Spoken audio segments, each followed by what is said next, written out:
উৎপল দত্তের জন্মদিনে শহরের তিনটি জনপ্রিয় নাট্যদল ঋত্বিক, যুগাগ্নি ও সুহৃদের যৌথ প্রযোজনায় বহরমপুর রবীন্দ্র সদনে শনিবার সন্ধ্যায় মঞ্চস্থ হল তাঁরই লেখা নাটক রাইফেল। মাও সেতুং বলেছিলেন, প্রতিটি কমিউনিস্টকে অবশ্যই এ সত্য বুঝতে হবে যে বন্দুকের নল থেকে রাজনৈতিক ক্ষমতা বেরিয়ে আসে। প্রবাদ প্রতিম নাট্য ব্যক্তিত্ব উৎপল দত্তও একসময় মনে করতেন রাইফেল বা বন্দুকের নলই ক্ষমতার উৎস। 1967 সালের কৃষক আন্দোলনের জেরে ভেঙে যায় কমিউনিস্ট পার্টি। উৎপল ছিলেন কৃষকের পক্ষে। তার সেই মানসিক অবস্থান থেকে স্বাধীনতা আন্দোলনের পরিপ্রেক্ষিতে 1968 সালে জন্ম নেয় রাইফেল নাটকটি। প্রথমে অবশ্য এটি যাত্রা হিসেবেই মঞ্চস্থ হয়। যাত্রাভিনেতা পঞ্চু সেনকে নাট্যগ্রন্থ উৎসর্গ করেছিলেন উৎপল দত্ত। প্রায় 57 বছর পরেও জনপ্রিয় সেই নাটক আজও কেন প্রাসঙ্গিক নাট্যমঞ্চে। কেন এখন এই কথাটা হয়তো উত্তরটা হয়তো সঠিক হবে না, তবুও বলা যায় যেখানে শেষ করছেন উৎপল দত্ত সেখানে তিনি রাষ্ট্রের ভূমিকা এবং রাষ্ট্র যে শোষকের ভূমিকায় যেভাবে উনি দেখাতে চাইছেন, সেই শোষকের ভূমিকায় রাষ্ট্রের বিরুদ্ধে যে সাধারণ মানুষের একটি লড়াই, যে লড়াইটা তিনি দেখিয়েছেন, নিম্নবিত্ত, শ্রমিক, সাধারণ মানুষ, ছাত্রছাত্রী, কৃষক, হিন্দু মুসলমান, এটা সবচেয়ে বড় কথা। হিন্দু মুসলমানে মিলিত এই যে কথাগুলো আছে, সংলাপে আছে, যেটা তিনি খুব সুন্দরভাবে কিভাবে স্বাধীনতা সংগ্রামে লড়েছেন তার একটা সম্পূর্ণ ব্যাখ্যা আছে এবং যুক্তিগত যুক্তি সহকারে তিনি এগুলো বলেছেন সংলাপের মধ্য দিয়ে, যেটা মনে হয়েছে যে আজকের দিনেও আমাদের লড়াই তো থামেনি, লড়াইয়ের প্রকার প্রকরণ বা অন্যরকম হয়েছে, কিন্তু আমরা শোষকের বিরুদ্ধে আমাদের যে লড়াই, সে কলম হতে পারে, শিল্প হতে পারে, নাটক, গান অন্যরকম হতে পারে, থিয়েটার তো বটেই অস্ত্র, একটা আয়ুধ, যেটা উৎপল দত্ত তো সব সময় বলেছেন, থিয়েটার আমার কাছে আয়ুধ, যে কোনো বিষয়ে থিয়েটার আমার কাছে আয়ুধ এবং মানুষের কাছে আমার অস্ত্র নিয়ে যাব, আমি আয়ুধ হিসাবেই এটা নিয়ে যাব। সেটা এখনো আমাদের মনে হয় যে অবস্থার মধ্যে দিয়ে আমরা আছি, বিশেষ করে এখন যে অবস্থা, সাম্প্রদায়িক সম্প্রীতি ইত্যাদি ইত্যাদি প্রশ্নগুলো বিভিন্নভাবে দেখা দিচ্ছে, সেই জায়গায় দাঁড়িয়ে আমার মনে হয় উৎপল দত্তের সংলাপগুলো বা কথাগুলো বা উৎপল দত্তের নাটক নিয়ে গেলে সাধারণ মানুষ অন্তত সেই 50 থেকে 51 বছর আগেকার লেখার নাটকের থেকেই, সংলাপ থেকে আমরা ধরিয়ে দিতে পারবো এই সময়টাকে, যে সত্যি মানুষটা লড়েছিলেন, একক মানুষটা লড়েছিলেন, যেটা আমরা একটা রূপ দেওয়ার চেষ্টা করছি। আমাদের আরেকটা যুক্তিও ছিল, সেটা হচ্ছে আজকের যে যুব সমাজ, এই যুব সমাজের কাছেও আমাদের একটা দেখানোর বিষয় ছিল যে স্বাধীনতা আন্দোলনে যুব সমাজের কি ভূমিকা ছিল।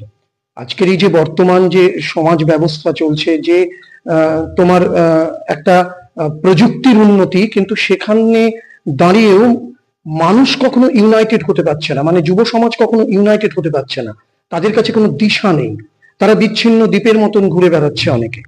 তো এই নাটকের মধ্যে সেই যুব সমাজের প্রতিনিধিরা তারা দেশমাতৃকার সেবায় কিভাবে নিয়োজিত থেকেছে এবং দেশের জন্য তারা কি সংগ্রাম করেছে, এটাও আমাদের মনে হয়েছে যে এই নাটকটা মানে বাছার ক্ষেত্রে অন্যতম একটা কারণ। তাছাড়া যেহেতু বহরমপুর, মুর্শিদাবাদ একটা স্বাধীনতা আন্দোলনে একটা বিরাট জায়গা জুড়ে আছে এবং উৎপল বাবু নিজেও এই প্রেক্ষাপটটাকে রেখেছিলেন এই মুর্শিদাবাদের মধ্যে, সেই জন্য আমাদের মনেও হয়েছিল যে মুর্শিদাবাদের মানুষকে, মুর্শিদাবাদের স্বাধীনতা আন্দোলনে স্বাধীনতা সংগ্রামীদের কি ভূমিকা ছিল সেটাও একটা দেখানোর একটা বিষয় ছিল। ব্যতিক্রমভাবে এই নাটকটিতে 3টি নাট্যদলের অভিনেতা অভিনেত্রীরা যৌথভাবে অভিনয় করেছেন। মূল নাটকটি সম্পাদনা করেছেন ঋত্বিকের বিপ্লব দে।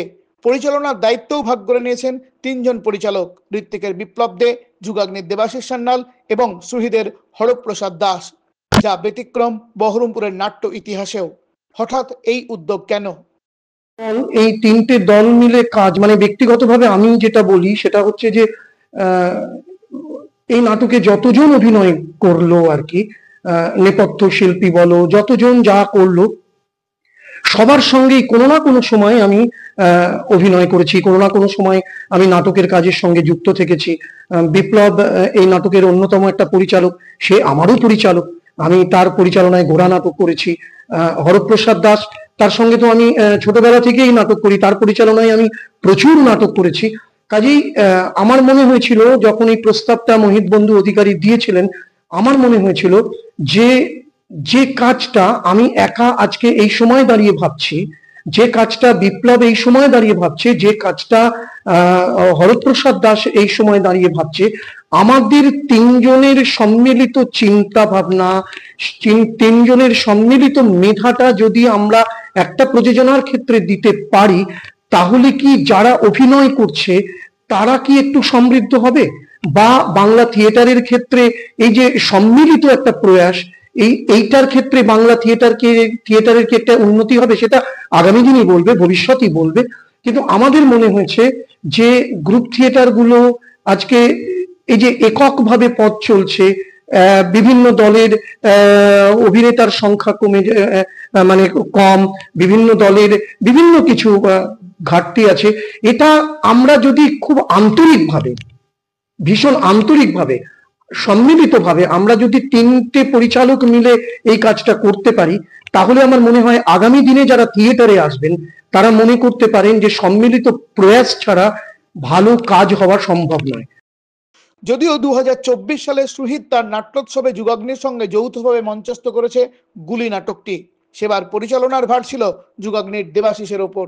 কাজটা আমরা শুরু করি একত্রিতভাবে, এবং একত্রিতভাবে কাজটা শুরু করতে আমাদের কোনো সমস্যা হয়নি। মানে সব থেকে বড় কথা, বর্তমানে যে থিয়েটারের যে অবস্থা, বাংলা থিয়েটারের আপনারা দেখে থাকবেন, বিভিন্ন দলের লোক সংখ্যা কম, দল ভাঙছে, বর্তমানে পরিবার ভাঙছে, একান্নবর্তী পরিবার, সেটা এখন আপনি কতটুকু আপনাকে আমি বললে বোঝাতে পারবো, আপনি নিশ্চয়ই বুঝছেন। তার মধ্যে যে সোশ্যাল মিডিয়া যেভাবে আমাদেরকে গ্রাস করছে, সেক্ষেত্রে একা একা বাঁচা যায় না। আর থিয়েটার একটা যৌথ শিল্প, এবং যেটা আমি আমাদের দলের যেই সময় থেকে আমি দলের হালটা ধরি চুয়াপুর সুইদের, সেই সময় থেকে আমি সেটা প্রতি মুহূর্তে উপলব্ধি করি। এবং একটা ভালো থিয়েটার তখনই সংগঠিত হতে পারে যদি তার সমস্ত ফুলগুলো সঠিকভাবে আমি পাই, তবেই একটা ভালো থিয়েটার সংগঠিত হতে পারে। আমার দলের অভিনেতা অভিনেত্রী নেই, কিন্তু আমার দলের তাকে দিয়েই করাতে হবে, এই নীতিটাকে আমি প্রথম থেকেই আমি এর বিরোধে থাকি। তার কারণটা হচ্ছে যে একমাত্র দেবু যে অভিনয়টা দিতে পারবে, বিপ্লব যে অভিনয়টা দিতে পারবে, সেটা হয়তো আমার দলের একজন দিতে পারবে না। সেক্ষেত্রে সেই নাটকের মানটাও খারাপ হবে, দর্শকের কাছে আমার সেটা প্রতারণা করা হবে। সেই কারণেই আমি প্রতি মুহূর্তে এই অভাবটা ফিল করি, চেষ্টা চালিয়ে যাচ্ছি। এবং পাশাপাশি এই তিনজনে কাজ করতে গিয়ে আমার সত্যিকারে কোনো সমস্যা হয়নি। দেবুর মতন কাজ করেছে, বিপ্লবের মতন কাজ করেছে, আমি আমার মতন বলেছি, কিন্তু আমাদের মতেও বিরোধ কোনো সময় হয়নি। হয়তো একটা প্রশ্ন বিপ্লব তুলে ধরেছে, আমি সেটা বিপ্লবের সাথে আলাপ আলোচনা করেছি, মতানৈক্য হয়েছে, কিন্তু সেটা আবার ঐক্যমতে আমরা তিনজনই পৌঁছেছি। আমি নিজে কেউ সমৃদ্ধ হয়েছি এই বিশেষ করে বিপ্লবের সাথে কাজ করতে। দেবুর সাথে তো কাজ আমরা করি, এবং এত অভিনেতা অভিনেত্রী যেটা আমার দলে নেই, যুগাগ্নির অনেকের সাথেই আমার অভিজ্ঞতা আছে কাজ করার, ঋত্বিকের তো নেই, তাদের সাথেও কাজ করতে গিয়ে প্রতি মুহূর্তে আমি নিজে সমৃদ্ধ হয়েছি। এই হচ্ছে আমার অন্যতম মানে কথা। এবং আমি মনে করি থিয়েটার যৌথ শিল্প, থিয়েটার এককভাবে বাঁচতে পারে না। আর বর্তমান যে সময়, যে রাষ্ট্র ব্যবস্থা যেভাবে আমাদের উপর মানে আগ্রাসনের ভূমিকায় এসেছে, সেই জায়গায় একমাত্র থিয়েটারই পারে তার সঠিক দিশা দেখাতে। সেদিক থেকে ঋত্বিকই এবার প্রথম হাত মিলিয়েছে যৌথ প্রযোজনায়।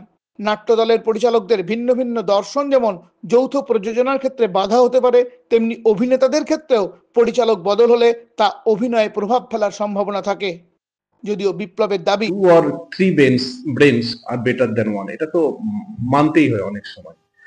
আবার ইগোর প্রশ্নটা তুমি করলে, ইগোর প্রশ্ন অভিনেতা অভিনেত্রীদের মধ্যে আছে কিনা নেই কিনা, কিন্তু সেটা প্রকট হিসেবে নেই আমাদের কাছে, যেটা নিয়ে আমাদের আলোচনার বিষয় হতে পারে, থাকতেই পারে।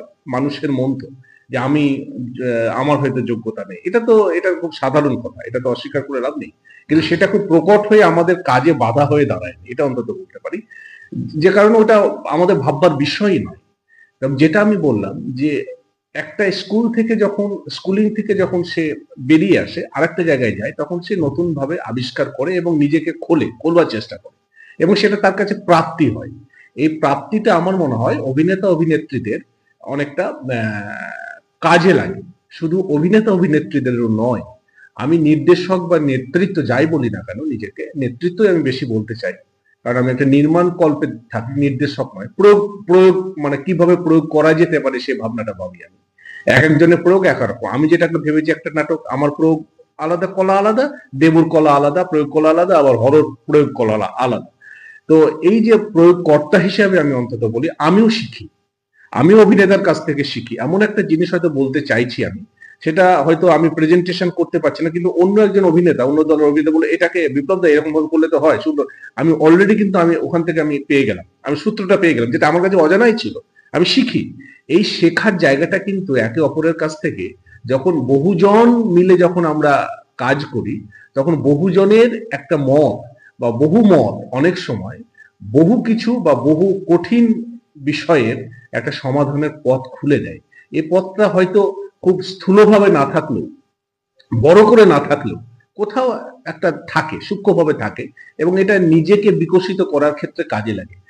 আমি অন্তত মনে করি, ওরাও তাই মনে করে, যে তিনজন নির্দেশক তারা যেমন অভিনেতা, বিভিন্ন অভিনেতার কাছ থেকে কিছু কিছু কিছু কিছু পাবে, অভিনেতারাও আমার মনে হয় তিনজন নির্দেশকের কাছ থেকে কিছু কিছু পাবে। এই পাওয়াটা তারা যদি ধরে রাখে, আমি আমাকে নিজেকে বড় করছি না, আমি যদি এই পাওয়াটা কিছু যদি পাওয়া তাদের থাকে বা পেয়ে থাকে, তাহলে আমার মনে হয় তারা আগামী দিনে সেটাকে আরো ভালোভাবে কাজে লাগাতে পারবে। নিজের অভিনয়ের দিক থেকে আমরাও কাজে লাগাতে পারবো, যে আমি ওখানে কাজ করেছিলাম বলে আমি আমার পরবর্তী প্রোডাকশন, আমি যখন নিজের দলে কাজ করব, আমি কিন্তু সেগুলোকে আমি সেই প্রয়োগ হিসাবে সেগুলোকে আমি অবশ্যই ব্যবহার বা ইমপ্লিমেন্ট করতে পারবো। ওরা দেশকে বেঁচে দিয়েছে ওই ব্রিটিশের কাছে, তাই তোমরা কাউকে ক্ষমা করিও না।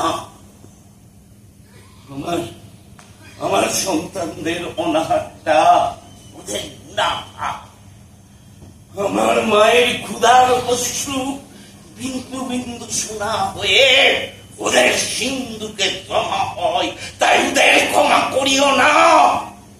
আর শুরু করো স্বাধীনতার যুদ্ধ, ভারতের মুক্তিযুদ্ধ।